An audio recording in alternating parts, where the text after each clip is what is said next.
অভ্যুত্থান পরবর্তী সময় থেকে শুরু হওয়া সংঘাত, অস্থিরতা ও আন্দোলনে মিত্রদের বিভক্তির দায় সরকার এড়াতে পারে না বলে মন্তব্য করেছে এবি পার্টি।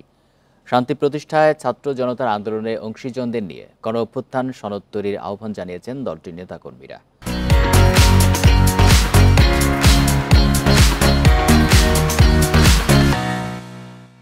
মঙ্গলবার বিকেলে ঢাকা রিপোর্টার্স ইউনিটিতে এক সংবাদ সম্মেলনে এ কথা জানান সংগঠনের সদস্য সচিব মুজিবুর রহমান মঞ্জু।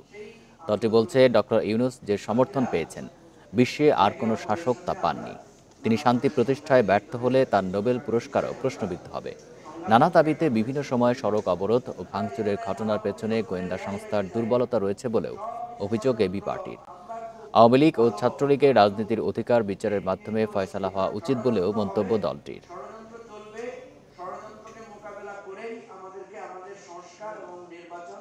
সবাই মিলে একটা গণ অভ্যুত্থান সনদ তৈরি করা দরকার, কারণ এইভাবে আমরা যাতে একে অপরের বিরুদ্ধে না লাগি, সেই সনদের প্রয়োজন এটা লেখা থাকবে যে আমরা কেউ কারো বিরুদ্ধে মারামারিতে লিপ্ত হব না।